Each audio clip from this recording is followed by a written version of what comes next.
Terus kalau seumpama ini dari hati jenengan ya, Siap. sampai jawabnya juga dari hatinya jenengan. Siap. Kalau memang kemarin-kemarin, mungkin kemarin-kemarin namanya manusia itu ya mungkin lupa atau hilaf. Kalau memang sampean, karena orang salah itu kan nggak ada orang lain yang tahu. Saya melakukan kesalahan mungkin orang lain nggak tahu, karena orang melihat Pak Purnomo bagus. Terkadang saya juga lupa sholat, namanya saya manusia. Siap. Terkadang saya sholatnya terlambat. Dengan adanya kejadian viral kemarin yang sampean ya wallahu alam dikatakan sampeannya melakukan penipuan begini. Seumpama itu benar, apakah Gus Samsudin kedepannya mau melakukan perbaikan? Ini senangnya minum apa? Ini nggak bisa ngomong Gus. Oh, tapi apa senangnya minumnya? Apa aja sih? Apa aja? Iya. Jajannya apa, senengnya dadane? Siapa nama beliau ini? Ini namanya Vanu. Vanu. Ya. Vanu. Dari mana beliau ini? Jadi Vanu ini saya ambil di Lamongan. Saya ambil 4:30 sore. Subuh ibunya udah meninggal. Innalillahi. Jadi yatim piatu. Masya Allah. Jadi waktu dirawat sama ibunya itu 8 bulan. Ibunya udah stroke. Jadi gantian tetangganya ngerawat. Jadi saya ambil. Iya. Nih. Gus, ini tadi kami nggak sengaja. Kami tadi dari Lamongan ke Blitar. Tadi saya bertemu sama teman polisi. Nah, silaturahim. Saya dikasih banyak buah itu, banyak belimbing. Nah, saya tanya, Mas, rumahnya jenengan deket sama Gus Samsudin, deket mana? Terus saya diantar, terus bilangnya benar. Ya, jadi sahabat Purnomo belajar baik karena ini masuk konten saya, Gus. Siap. Ya. Jadi saya ini masuk konten Purnomo belajar baik. Siap. Tadi saya memang niat dari rumah untuk silaturahim. Jadi manusia itu tidak ada yang sempurna. Ya, manusia itu tidak ada yang sempurna. Jadi tujuan kami tadi silaturahim. Ya, mudah-mudahan Gus Samsudin, termasuk saya, termasuk teman-teman semuanya dijaga Allah Subhanahu wa taala. Dijaga imannya, dijaga Islamnya. Kalau memang kita dianggap manusia yang lain, kan manusia itu kan menilai manusia yang lain. Kalau memang dianggap manusia yang lain salah, mudah-mudahan Allah membenarkan kita. Ngoten nggih Gus nggih, sami-sami. Kalau memang ya mungkin keliru, mudah-mudahan kita dibenarkan sama Allah. Amin. Iya. Pak Purnomo baik. Apa channelnya? Purnomo belajar baik, Gus. Purnomo belajar baik. Kenapa namanya channelnya Purnomo belajar baik? Ya karena kan kalau sudah baik itu berarti kan tidak pernah salah, Gus. Iya. Tapi kalau kita itu merasa bukan kok kita merasa berdosa enggak. Namun kita terus dan wajib harus belajar baik. Karena manusia itu tempat salah, hilaf, dosa, sengaja atau tidak sengaja. Makanya mudah-mudahan Allah benar-benar menjaga niat kita semuanya gitu. Ada orang yang senang, ada yang tidak senang, namanya manusia, Gus. Ya, namanya manusia. Jadi nanti kalau para subscriber Purnomo belajar baik nanti ngelihat tayangan saya. Jadi hari ini kami memang sengaja silaturahim karena sesama muslim wajib menyambung tali silaturahim. Tidak ada niat apapun di sini. Ya. Jadi ya kalau kami boleh, nanti saya juga boleh ngomong sepatah dua kata. Karena sekarang ini kan dipanggil Gus Samsudin. Jadi ya mudah-mudahan saya sama Gus Samsudin ini kalau mungkin ada hilaf, mungkin ada salah hilaf. Namanya manusia itu kan tidak ada yang sempurna gitu sih. Siap. Kok saya malah nasihatin sama Gus? Enggak. Jadi tujuannya kita sesama manusia ini tetap jalin silaturahim. Ya mudah-mudahan kalau kita ada punya salah, dosa, hilaf, mudah-mudahan dijauhkan. Ya. Jadi mudah-mudahan dibenarkan. Jadi kan kemarin saya ngelihat kontennya Gus itu ada melakukan pengobatan begini, saya juga nggak tahu. Saya cuma mendoakan kalau mudah-mudahan itu tidak benar, mudah-mudahan dibenarkan sama Allah. Kalau memang masih beleot niatnya Gus atau saya, mudah-mudahan saya sama Gus juga dibenarkan sama Allah. Ditata niatnya, ditata semuanya. Mungkin ada yang mau disampaikan Gus? Melalui channel YouTube Purnomo Belajar Baik mungkin? Iya, dari namanya aja sudah bagus sih. Belajar menjadi baik, karena memang di dunia ini nggak ada orang yang benar-benar baik, itu tidak ada. Baginda Rasulullah saja masih melakukan kesalahan, masih ada kesalahan. Karena memang manusia itu tempatnya salah dan hilaf, tapi aja salah terus lah. Kudu ya nek harus kudu enek perubahan. Bahkan saya sering menyampaikan terhadap anak-anak saya bahwa kalau kamu bisa sholat ya terus jalankan sholat, walaupun mungkin kadang-kadang kamu masih maksiat. Iya. Karena selama kita hidup ya kita masih akan terus melakukan maksiat. Karena hawa nafsu, yang disebut hawa nafsu kan hawa nafas. Selama kita pasti bernafas ya selama itu pula kita masih akan tetap bernafsu begitu. Tapi yang penting terus lakukan kebaikan sampai pada akhirnya kita nanti bosan untuk melakukan kemaksiatan. Itu yang penting. Iya. Jangan kebalik. Nanti mentang-mentang kamu masih melakukan maksiat terus buat apa saya sholat, buat apa saya sholawat, buat apa saya berbuat baik, wong saya masih melakukan kemusyrikan, masih melakukan kejelekan, masih melakukan kemaksiatan, itu buat apa? Ini masuk jalan masuknya setan. Karena memang jalan masuknya setan itu alladzi waswisu fi sudurin nasi minal jinnati wan nas. Was-was. Kadang-kadang kamu nanti mau sholat, kamu nggak usah sholat, kamu kadang-kadang masih maksiat kan begitu. Itu setan itu. Kalau ada orang yang ngomong kayak gitu kaplok kayak. Karena yang ngomong kayak gitu itu setan. Yang penting itu terus jalankan sholat, terus amalkan sholawat, terus kita berbuat baik sampai pada akhirnya kita itu nggak melakukan kemaksiatan. Itu yang penting. Jadi intinya terus lakukan kebaikan walaupun kita itu belum menjadi orang yang baik. Hanya prinsip kita di sini itu yang 5 hal. Yang pertama berpegang teguh kepada ta'ala Allah, menjalankan sholat. Yang kedua mengamalkan sholawat. Yang ketiga itu berbuat baik kepada orang tua, birrul walidain. Karena yang diperintahkan Allah itu yang pertama sholat, yang kedua birrul walidain. Yang keempat itu baik kepada sesama, dan yang kelima itu cinta kepada negara. 5 hal ini. Kalau menyikapi masalah sekarang yang terjadi ini sebenarnya awal kejadiannya itu dari seseorang yang backgroundnya itu adalah seorang pesulap, lalu mengomentari saya yang backgroundnya dari Al-Hikmah. Ini sebenarnya sudah nggak nyambung. Seseorang yang seumpamanya belajar seorang petani lalu mengomentari seorang yang bener-benerin motor itu, montir itu nggak nyambung. Ilmunya saja sudah berbeda. Satu di bidang ghaibiyah, satunya di bidang sains. Ini sudah berbeda sebenarnya. Dari keilmuannya, dari cara berpikirnya saja sudah berbeda. Sebagai contoh, ketika saya membacakan asma-asma Allah, ada orang yang menjadi kesurupan. Itu menurut kita adalah kesurupan atau penyakit taifun. Pengobatannya dengan tanda karun, dengan cara ingat kepada Allah. Itu menurut kita. Tetapi menurut sana, ketika saya melakukan ruqyah, membacakan asma-asma Allah, lalu orang itu kesurupan, kata sana itu adalah penipuan atau pembodohan. Karena menurut mereka dengan perkataan maupun dengan kata-kata yang baik, dengan nyanyian yang baik, itu pun orang juga bisa menangis dan tertawa. Itu kan menurut mereka. Tapi menurut saya berbeda. Karena yang saya jalur itu adalah Al-Hikmah atau Al-Quran begitu. Itu aja sudah berbeda di dalam tingkat keilmuannya. Nah sekarang saja sudah berbeda, kenapa harus dibeda-bedakan kan begitu? Karena memang sudah berbeda. Cara berpikirnya pun juga berbeda. Nah dari awal kejadian itulah akhirnya terjadi sebuah kericuhan. Kericuhan itu awalnya begini. Sana mengambil video saya, lalu di dalam video itu mengatakan saya melakukan penipuan.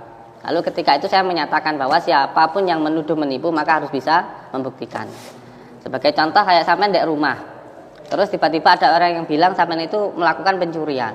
Terus panjenengan tuh tanya, sampean yang di rumah nonton TV sama istri terus dibilang nyuri gitu, mencuri, sampean dituduh mencuri. Maka ketika itu sampean bertanya, yang saya curi itu siapa?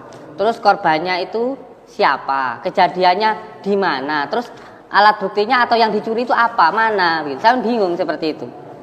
Nah ketika saya bertanya seperti itu orangnya datang, tapi tidak bisa membuktikan, hanya konten saja gitulah. Masuk juga tidak, saya ajak masuk juga nggak mau kan begitu. Terus akhirnya dari kejadian yang ramai viral itu tergiringlah opini bahwa sampean itu benar-benar melakukan pencurian. Dari kejadian yang ramai itu sehingga sampean itu yang di rumah sampean sendiri, yang tidak terjadi apa-apa, yang nggak merasa bagaimana dituduh mencuri, lalu tidak ada bukti, tidak ada korban, tidak ada kejadian, tergiringlah opini bahwa sampean itu benar-benar mencuri. Ya ini kan masalahnya seperti ini. Masalahnya itu seperti ini. Sebenarnya saya mendiamkan masalah ini, tapi saya diamkan lama-lama kok banyak masyarakat yang terhasut. Termasuk ada beberapa warga yang terhasut dengan kejadian inilah. Pada akhirnya ya saya harus mengambil tindakan hukum. Kalau hanya sekedar konten saja saya paham lah, sebenarnya yang beliau lakukan itu hanya konten edukasi. Tetapi edukasi tidak boleh menyebutkan nama orang. Kalau edukasinya itu untuk pencerahan, memberitahu tentang hal-hal yang baik, silahkan. Tetapi ketika kamu sudah menyebutkan nama orang, maka kamu harus bisa membuktikan itu. Kalau kamu tidak bisa membuktikan, negara kita itu negara hukum, sayang. Negara kita negara hukum. Kalau kamu sudah mengatakan orang itu nipu, kamu harus bisa menunjukkan siapa yang ditipu, ada 2 alat buktinya, ada korbannya, kan begitu. Dari kejadian itu akhirnya saya mengambil tindakan. Saya mengambil tindakan untuk melaporkan masalah ini di pengadilan, di kepolisian. Supaya apa? Supaya bisa terjadi pembuktian. Supaya bisa dibuktikan apa yang dikatakan, yang saya tipu siapa, korbannya mana, alat buktinya mana. Kalau yang diambil videonya itu, saya bisa membuktikan di situ. Bagaimana ketika nanti Pak Purnama kalau mau ikut saya persilahkan. Saya mau ke Tulungagung. Di Tulungagung itu ada orang yang datang ke sini dengan membawa buku ronsen, foto ronsen. Di dalam foto ronsen itu ada 27 paku yang ada di dalam tubuhnya. Ada yang di dada, ada yang di kepala, ada yang di kakinya. Nah, ketika diruqyah di sini orangnya itu muntah paku. Terakhirnya beliau langsung lagi di rumah sakit Iska. Di situ setelah di ronsen pakunya hilang. Tapi ada 2 alat buktinya. Ada foto ronsennya yang ada pakunya 27 dan setelah di ronsen itu tidak ada. Lah sekarang kalau kita suruh membuktikan santet, tapi tidak ada yang disantet bagaimana? Sedangkan sesuatu hal karomah terjadi, karomah, maunah, kalau mujizat itu kepada para nabi. Kalau karomah itu kepada para wali. Kalau maunah itu kepada orang yang istiqomah. Itu hanya bisa terjadi atas dasar kodrat iradatnya Allah. Itu semuanya atas kehendak Allah, tapi tidak bisa diulang-ulang kembali begitu. Itu hanya terjadi ketika itu saja. Kalau sampean disantet lalu ketika itu sampean ada gangguan santetnya, ya kejadian. Bagaimana kalau suruh membuktikan kepada orang yang nggak terkena santet? Bagaimana coba?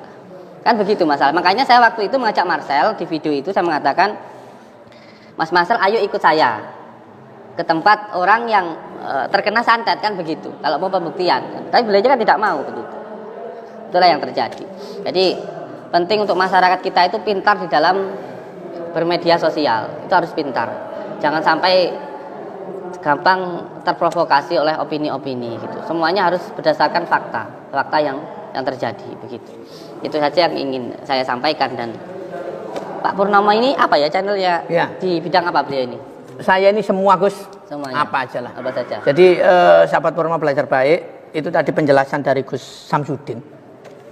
Karena saya nggak kenal beliau, saya datang ke sini tadi juga silaturahim, tanpa tujuan apapun, ya, tanpa tujuan apapun. Karena saya tadi berangkat dari rumah, kepinginnya silaturahim. Saya di sini kepingin saya sama Gus Samsudin, karena beliau ini dipanggilnya Gus Samsudin. Gus itu kalau orang Jawa cah bagus. Ya, jadi bagus hati, mergo hati itu tempatnya Gusti, kan begitu. Jadi sahabat Purnama Belajar Baik, di sini kami saya pribadi saya tidak mau mengomentari antara Gus Samsudin atau Mas Samsudin dengan pihak-pihak yang lain, ya. Jadi saya nggak mau ikut campur urusannya. Yang penting mudah-mudahan semuanya selesai. Karena saya yakin bahwasannya masalah itu pasti ada penyelesaiannya. Jadi tujuan kami ke sini tadi silaturahim. Mudah-mudahan jenengan sama saya kalau memang karena manusia itu tempat salah, hilaf dan dosa. Jadi izinkan saya kalau memang saya salah, jenengan salah, mudah-mudahan kita dikasih hidayah sama Allah. Amin. Tidak ada tujuan lain ya. Siap. Jadi kalau memang saya ini bersama Mas Faris kalau memang salah ya saya kasih tahu salah. Siap. Jangan diulangi lagi. Begitupun sama Gus Samsudin ya.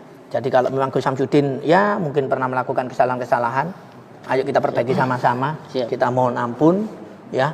Kebaikan yang sudah baik kita lakukan terus. Kita tebarkan kebaikan tanpa harus menambah-nambah hal-hal yang tidak baik, karena manusia itu benar-benar sifatnya salah ya. Jadi tadi Gus Samsudin cerita panjang lebar terkait masalah dengan pihak yang lain. Kembali lagi kami tidak mau ikut campur. Tujuan kami ke sini tadi silaturahim, karena kita sesama muslim. Mudah-mudahan Allah menjaga sampean, Allah menjaga saya di benar-benar tempat yang lurus, yang manfaat untuk sesama ya. Jadi tujuannya bukan kami ke sini untuk apa enggak ya. Terus ya kesembuhan itu hanya milik Allah. Jadi mungkin saja perantara, mungkin juga. Namun kembali lagi kita manusia. Karena di tempat saya ini, alhamdulillah kami lagi penanganan ODGJ. Ya, di tempat saya ini ada 96 pasien. 96 96 pasien itu kami siapkan juga dokter spesialis. Kami ada tempat ngajinya, kami siapkan ngaji dari pondok pesantren, ustadznya.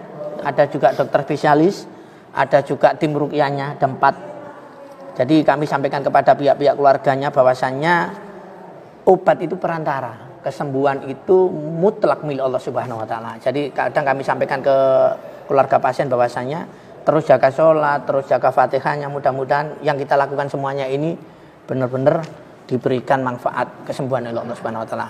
Jadi sahabat Pur mau belajar baik, kita doakan mudah-mudahan Gus Samsudin ya, karena yang viral ini Gus Samsudin. Kalau memang Gus Samsudin ini benar-benar orang yang tulus ikhlas, mudah-mudahan dijaga Allah Subhanahu wa taala.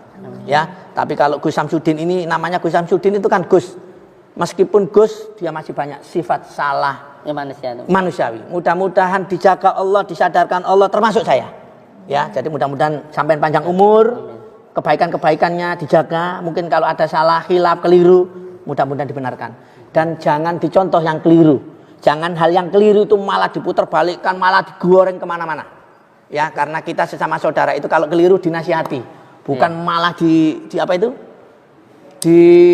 Dibikin masalah. Jadi kalau memang saudara kita keliru kita nasihati. Kalau saudara keliru itu yang nggak benar kita benarkan, kita nasihati yang baik tanpa harus menempeleng atau tanpa harus dengan cara yang kasar. Ngoten gitu sih.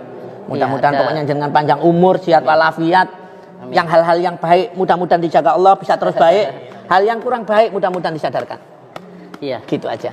Ada beberapa hal yang juga perlu untuk dipahami di dalam dunia pengobatan ya, terutama di alternatif. Bahwa kita itu sebenarnya semuanya hanya seperti yang jenengan sampaikan tadi, hanya seorang perantara saja. Atau bahasa dalam ilmu tasawuf itu manut kersane Gusti Allah, terima mandem lah bahasa Jawanya. Makanya saya sering mengatakan saya itu bukan orang yang sakti gitu. Di dunia ini nggak ada orang yang sakti. Orang yang sakti itu ya orang yang sabar. Orang yang sakti itu adalah orang yang sabar, orang yang ikhlas. Makanya saya mengatakan bahwa berapapun orang yang berada di tempat ini, saya tidak pernah pusing dengan siapapun yang datang. Karena mereka datang pun juga kersane Gusti Allah begitu. Jadi saya melakukan pun juga ya sebisanya saya. Bisanya saya bismillah ya bismillah. Bisanya saya alhamdulillah ya alhamdulillah. Bisa saya ngidoni ya tak idoni. Sembuh enggaknya itu ya wis kersane Gusti Allah gitu. Kalau memang kersane Gusti Allah itu sembuh ya sembuh gitu loh. Tapi kalau memang kersane Gusti Allah belum sembuh, walaupun kita bagaimanapun ya belum sembuh begitu. Jadi memang ada 3 hal sih di dalam kehidupan ini. Antara dukun sendiri sebenarnya bagus menurut saya. Karena dukun itu kan bahasa kita untuk orang Jawa. Duduk tekun ngamalin kun fayakun kan begitu. Saya sendiri lahir juga ditolong dukun pijat. Yang penting itu jadi orang jangan ngedukun kayak gitu. Atau senang dipanggil dukun itu beda sudah. Antara orang kaya dan orang yang sok kaya dan orang yang senang dipanggil kaya ini udah beda. Ya. Ngiyai sama orang yang senang dipanggil kiai itu beda. Kalau memang kita ditakdirkan oleh Allah itu jadi orang kaya ya kerja apapun ya diberikan jalan.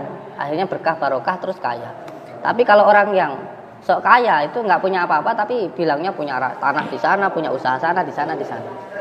Dan ada lagi orang yang senang dipanggil kaya, nggak punya apa-apa tapi pakai emas gojeng-gojeng gitu, biar kelihatan. Padahal emasnya imitasi. Kenapa? Ben dipanggil orang kaya. Kalau memang sama Allah ditakdirkan semuanya sama ditakdirkan jadi dukun. Dukun itu baik ya. Jadi kalau ada orang yang mengatakan dukun itu jelek, tapuk nggak cangkemnya. Yang namanya dukun itu adalah bahasa Arabnya tabib ya. Sering juga dikatakan sebagai tabib atau bahasa modernnya dokter lah begitu. Dukun itu bagus. Yang saya bilang dukun jelek itu kan dukun santet kan begitu. Kalau memang orang ditakdirkan sama Allah ditakdirkan jadi dukun, ya walaupun dia jadi petani, jadi tukang rosok, jadi polisi, terus tiba-tiba ada orang yang minta didoakan, dalalah disebel kemudian didoni mari, wes kesana Gusti Allah kok. Kamu mau apa? Kamu mau apa? Kalau memang orang itu sudah ditakdirkan jadi dukun. Dukun itu artinya duduk tekun ngamal kun fayakun, hurufnya bisa bermanfaat untuk orang lain. Kamu mau melakukan pengobatan dengan model kayak gimana aja ya nggak apa-apa kok. Namanya alternatif. Jalan terakhirnya sudah. Kamu mau pakai, saya itu pernah ya waktu saya berobat ke kiai saya, ke Abbas Syuuti Al-Ghazali. Saya itu pernah ketika mondok di sana, tiba-tiba sama kiai saya itu mau pulang tapi nggak punya uang, lalu dikasih sebuah buntelan. Saya kira itu jimat. Wah ini pasti mustika luar biasa. Beliau bilang, Emang kalau pulang ya pulang aja, nggak apa-apa, nggak punya uang, nanti insya Allah bisa sampai rumah gitu. Nggih, gitu saya mantap. Yang penting sampai rumah. Kalau belum sampai rumah jangan dibuka. Kata kiai saya, wah saya percaya luar biasa. Wah ini pasti mustika, mantap saya.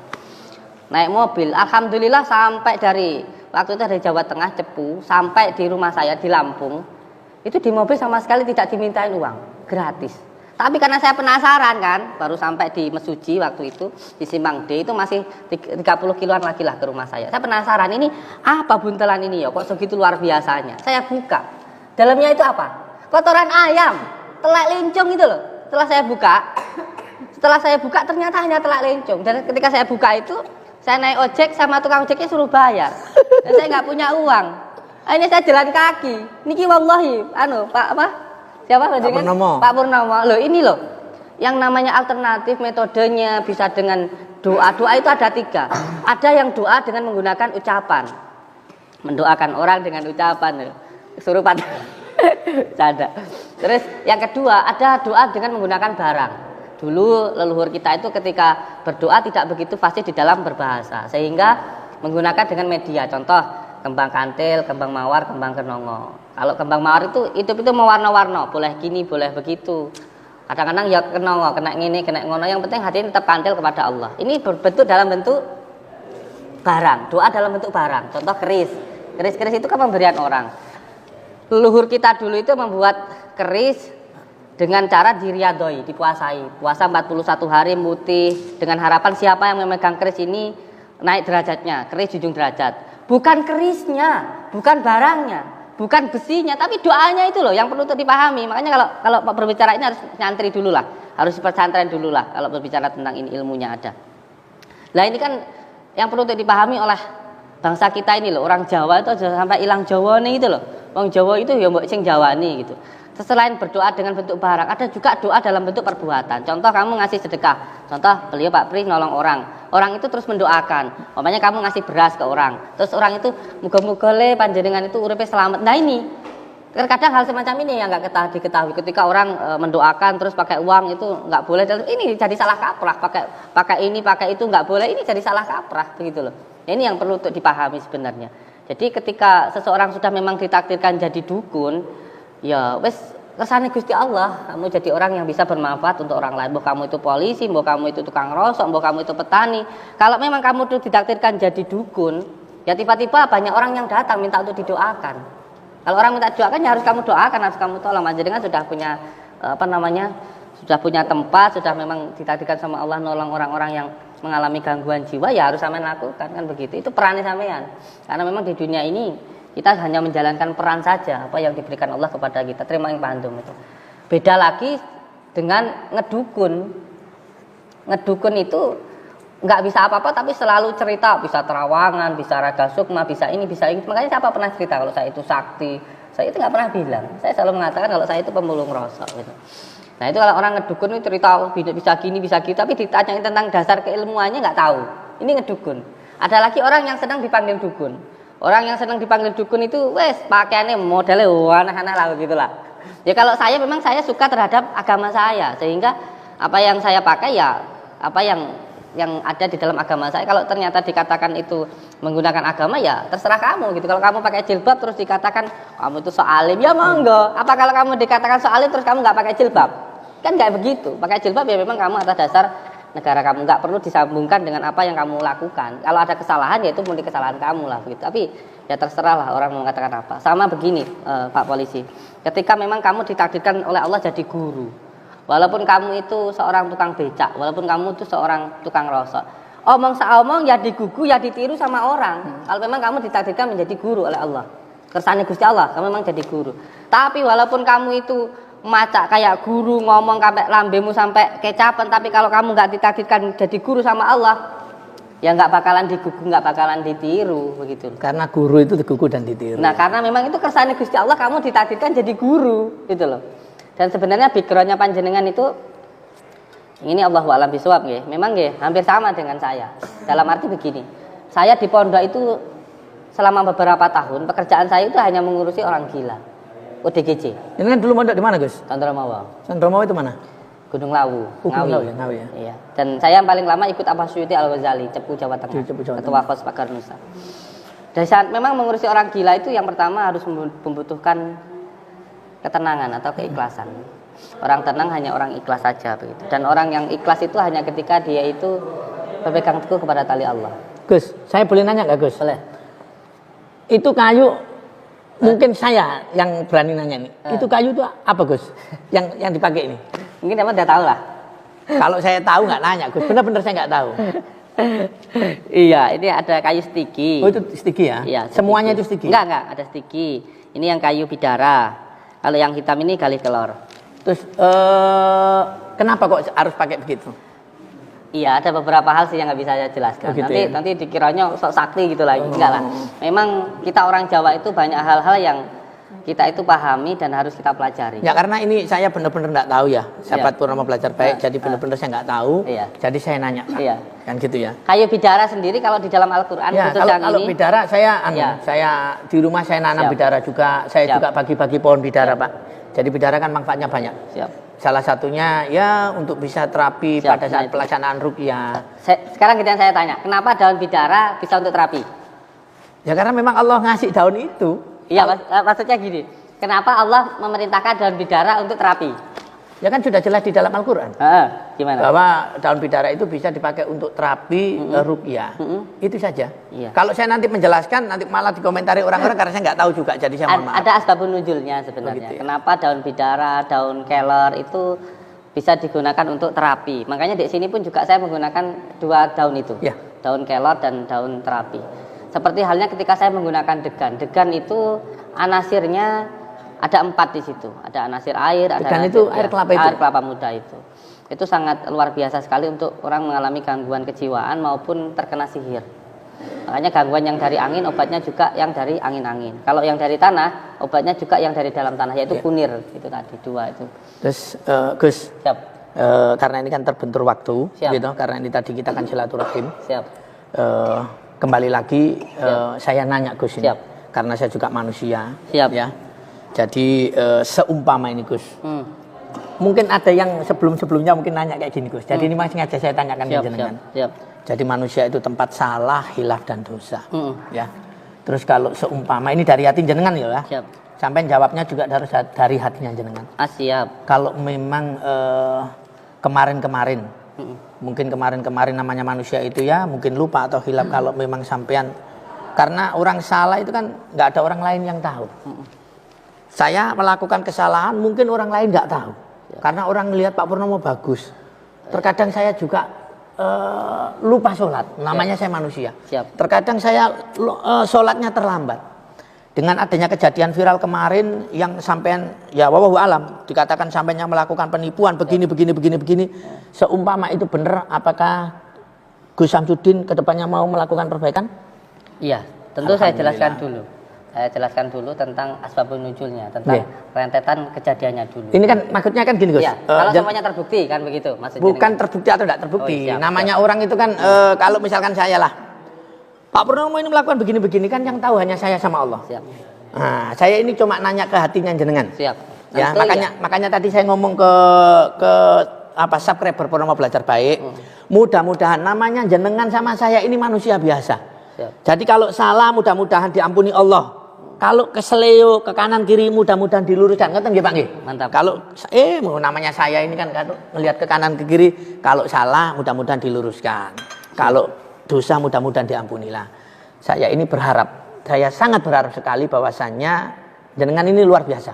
Saya berharap ini Gus Samsudin, Mas Samsudin, Pak Samsudin namanya manusia. Jadi kalau memang ya kemarin-kemarin ada salah, harus bisa diperbaiki kesalahannya. Siap. Kalau memang kemarin-kemarin sudah banyak bermanfaat untuk orang, mudah-mudahan dijaga, dilanjutkan Allah. Kan gitu nggih Gus?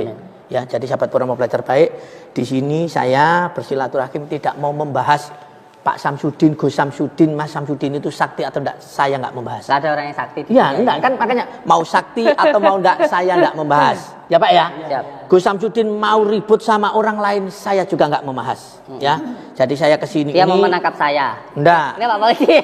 Jadi saya kesini ini karena saya sebagai manusia biasa, saya mau sambung silaturahim.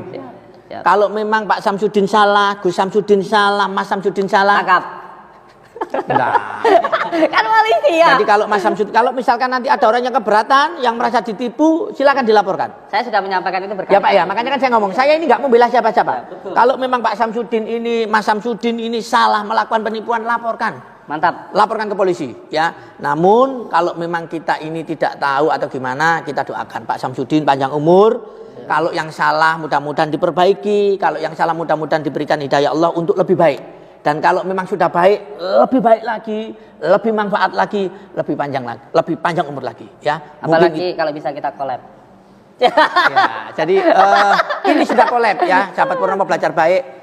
Saya tadi kesini, jujur Pak, saya tadi kesini nih. Nah, saya setelah ini kesini silaturahmi terus iya, kita collab. silaturahim, ya. Kita datangi orang gila. Di sini kan banyak, saya dapat aduan banyak. Makanya begini, Pak Purnomo. Kemarin waktu dinas kesehatan datang ke sini, lalu saya sampaikan di belakang ini akan saya bangun untuk menampung orang-orang gila, gitu. Dan itu sangat didukung luar biasa. Kenapa? Karena hal itu yang belum bisa dilakukan oleh pemerintah kita. Ya. Jadi ya makanya tadi kan saya ngomong ke teman-teman semuanya, kalau memang Gus Samsudin, Mas Samsudin, Pak Samsudin, Cak Samsudin salah, mudah-mudahan ditegur sama Allah, dibenarkan sama Allah, diluruskan jalannya sama Allah. Tapi kalau memang manfaatnya luar biasa, semakin dikembangkan manfaatnya. Amin. Kalau memang manfaatnya sekarang ini wilayah Blitar mungkin dibesarkan. Amin. Jadi tujuan kami ke sini silaturahim.